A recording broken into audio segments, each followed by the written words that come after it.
home without her doing gospel. Because she never was a one to forget where she came from. And that's why we give her this great home going. We thank her for what she did with Dr. King. We thank her for what she's done with Reverend Jackson. We thank her for what she's done with all of us. That is why, you know, the other show, I misspelled respect. And a lot of y'all corrected me. Now I want y'all to help me correct President Trump to teach him what it means.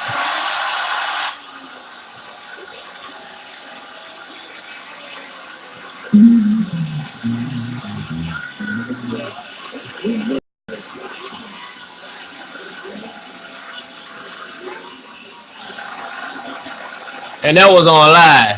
Whoever didn't get it, y'all gonna get it later.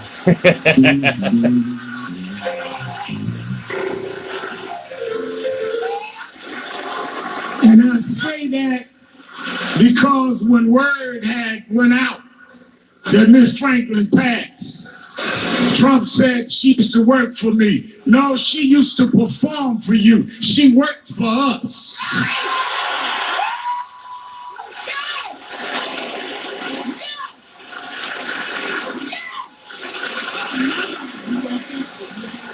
Aretha never took orders from nobody but God.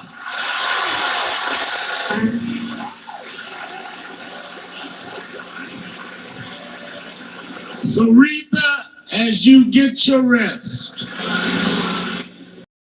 passed about 6 years ago, President Clinton, my mother and I had a deal. She said, I'll meet you on the other side. You live the way you're supposed to, and I'll see you in heaven. I said, well, Ma, they tell me there is no bodies in heaven, just spirits. How am I going to know you? I know our sons are. How will I know it? She said, I'll tell you, you meet me at the exchange counter. I said, exchange counter? What kind of exchange counter? She said, well, right after you get through the Golden Gates, there's an exchange counter. That's where you hand in your cross to pick up your crown. We watched Aretha bear her cross down here. She had to sing with a broken heart. She had to work when she didn't get paid.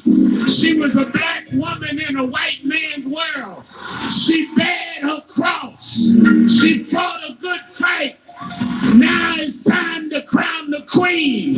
I'll see you at the exchange counter where you can now hand in your cross. Ain't no cats over there, Aretha. Hand in your cross. Pick up your crown.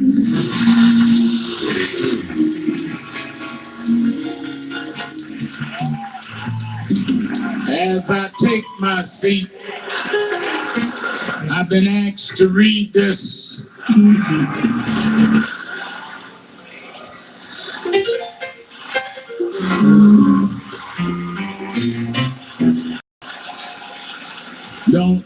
Don't do that. Because I only have 5 minutes and y'all will make me go into something else. Dear friends and family of Aretha, Michelle and I extend our heartfelt sympathies to all of those who gathered in Detroit. And we join you in remembering and celebrating the life of the Queen of Soul. From a young age, Aretha Franklin rocked the world of anyone who had the pleasure of hearing her voice, whether bringing people together through thrilling intersections of genres or advancing important causes through the power of song. Aretha's work reflected the very best of the American story in all of its hope and heart, its boldness, and its unmistakable beauty. In the examples she set both as an artist and a citizen, Aretha embodied those most revered virtues of forgiveness and reconciliation, while the music she made captured some of our deepest human desires, namely affection and respect.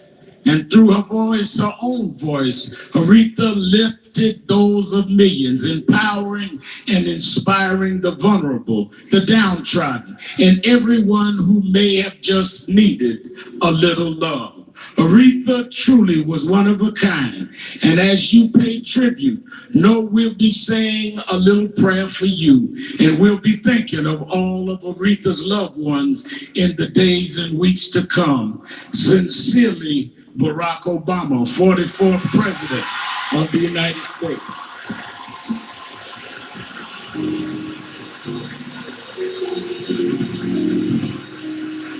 Please receive Motown great, Detroit's own, Mr. Smokey Robinson.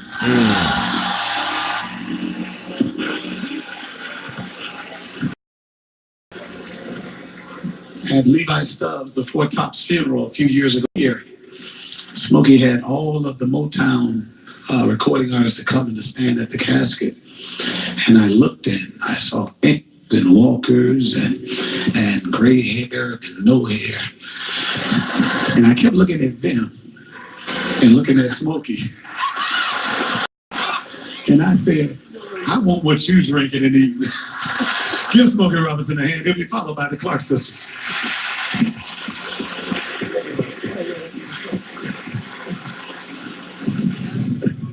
I didn't know you were going to go with that. So I'm about 8 years old.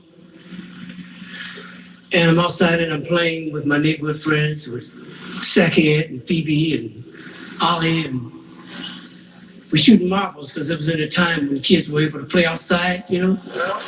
So I don't even know if boys know what that is anymore. But Richard Ross, another one of our friends, came around, and there's a new guy with him. And he introduced him. He said, "This is Cecil." So we all, you know, like boys do, we started playing, and after a while we went around to see Cecil's new house because they had just moved to Detroit from Buffalo. And we go in and we're walking around the house looking at this, and I'm seeing stuff that I had never seen because it wasn't nearly like my house. Because, you know, somebody broke in my house, they better be bringing something. So,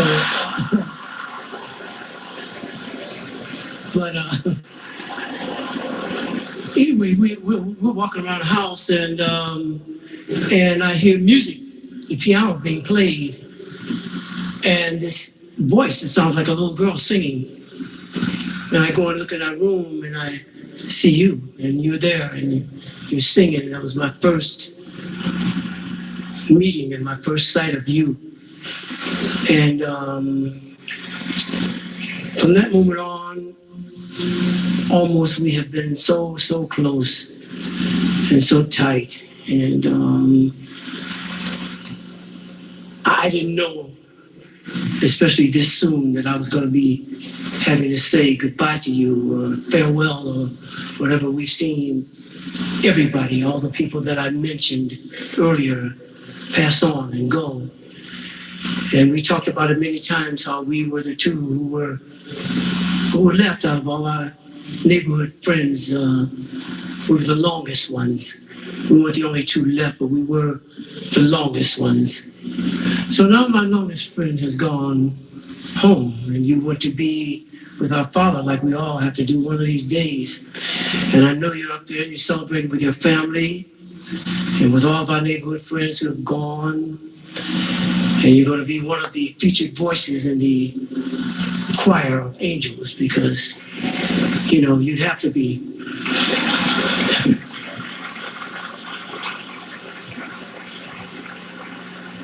I also know, you know, I've been on the road and I've been watching the celebration of your life from everywhere.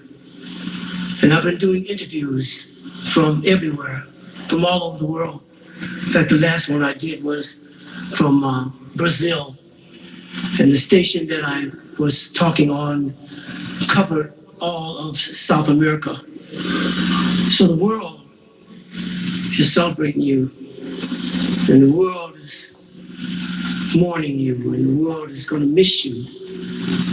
And I know that I'm going to miss you so much because I miss our talks And we would talk for hours sometimes, just talking about really anything we wanted to talk about or nothing.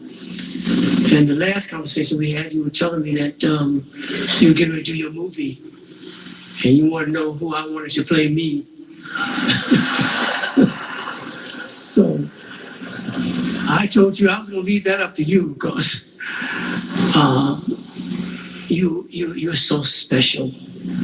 And a while back, we did a mini series on the Temptations' life, and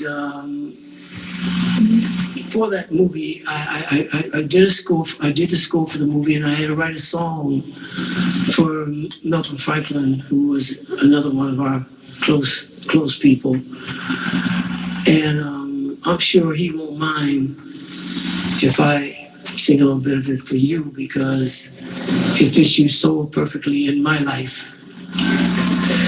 Really gonna miss you. It's really gonna be different without you. For the rest of my life, gonna be thinking about you. I miss you, my buddy. I miss you, my friend. I know that my love for you will never end. Will never end. And I'm gonna love you forever.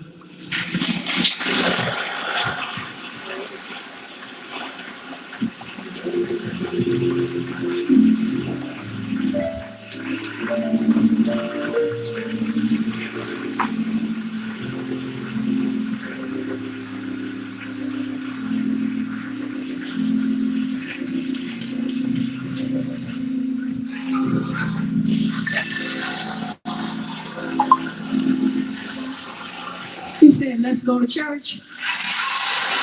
Let me just say this. This is on behalf of me and my sisters. This friend has just been a jewel to us. The world is watching. Many of you are from all over the world.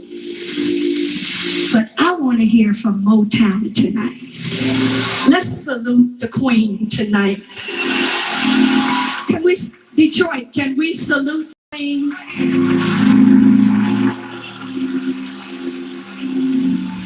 So many memories of Miss Franklin, and we will never will forget the day we performed on the Grammys with her. She was so cordial to us. She said, "I know y'all my girl." And it was just so many great memories. Of course, Karen, she will not talk, but it's okay. It's okay. But she loved Karen, and I just want to say, let's continue to keep the Queen in our hearts. Twinkie wrote a song, says, "Is my living in vain? Is my giving in vain? Is my praying in vain? Is my fasting in vain? Am I wasting my time? Can the clock be rewind?" No, of course not. It's not all in vain.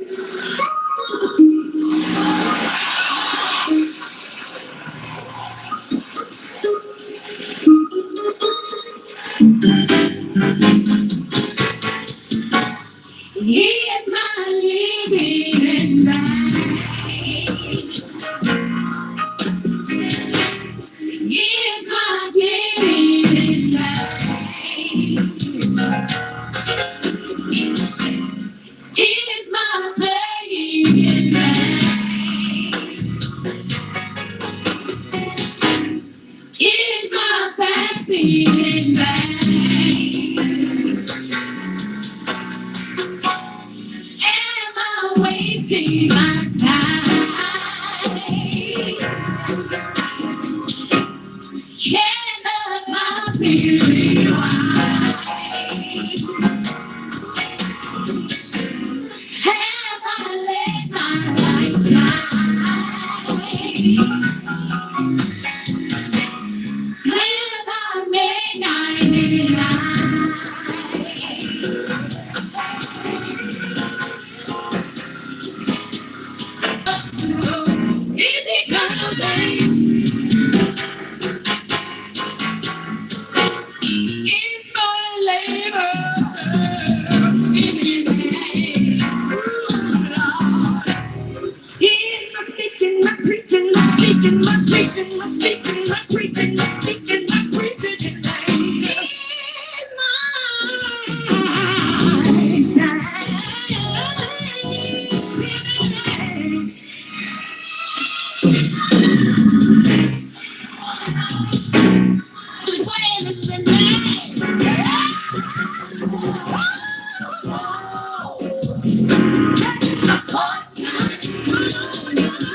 The Clark Sisters, Northwest Detroit, Sorrento. Aretha Franklin lived on Sorrento long before blacks committed Grosse Pointe and Bluefield Hills and Birmingham. We couldn't go out of town, but we could go on out of drive. Put your hands together one more time for the Clark Sisters.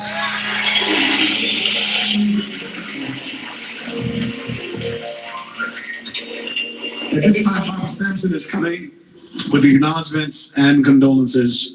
Receive her at this time.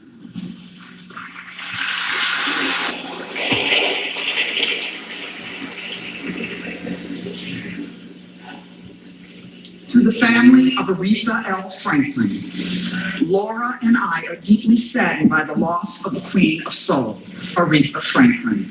Our hearts ache for you and our prayers are with you. Aretha was a woman of achievement with a deep character and a loving heart. She made important and lasting contributions to American music with her gospel-inspired style and distinctive voice. Her remarkable talent helped shape our nation's artistic and cultural heritage. And in 2005, it was my privilege to honor her with our country's highest civilian award, the Presidential Medal of Freedom. I am proud to have met Aretha and am grateful that her music will continue to bring joy to millions for generations to come. As you remember and honor Aretha's life, may the Almighty comfort you in your grief and sustain you during this difficult time. Laura and I send our heartfelt sympathy. May God bless you, George W. Bush.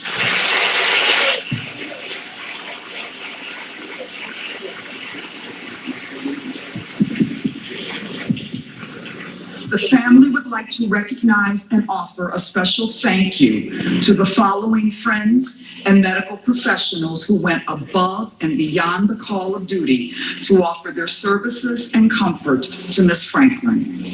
Dr. Donald Weaver and Dr. John Barnwell, DMC. Dr. Philip Phillips, Carmanos. Dr. Manisha Shaw and Ashimo Guyo, Ohio State. the nursing staff of the DMC and Hospice of Michigan, Connie Raban and Lori Hughes, caregivers, friends, Beverly Bradley, Dolores Yancey, Karen Bootsy Smith, and Angela Mason, Gwendolyn Quinn, publicist, Tracy Jordan, Sirius XM Radio, A. Curtis Farrow, Brian Dickens, Bishop Charles H. Ellis III and staff, Alexis Wiley and staff of Mayor's Office, Captain Conway Petty, DPD, Zaretha Coleman, George Hamilton and staff of the Charles H. Wright Museum of African American History.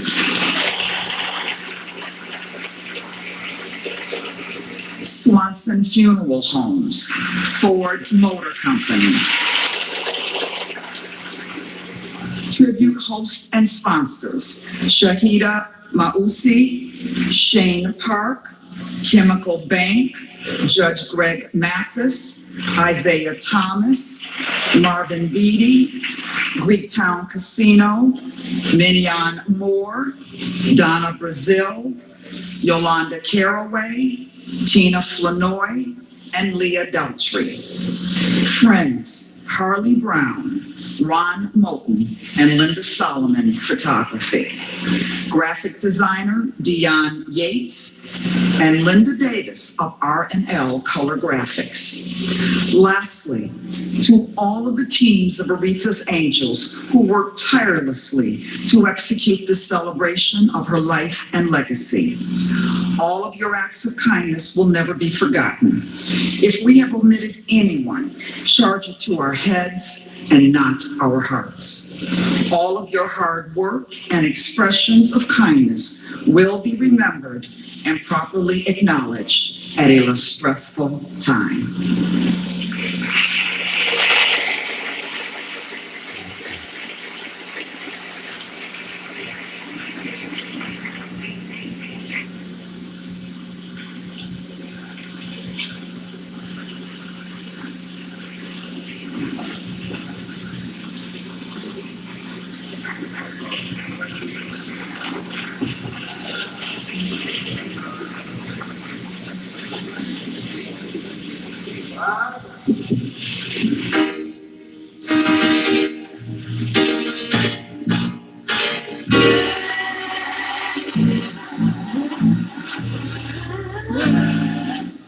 Just memories.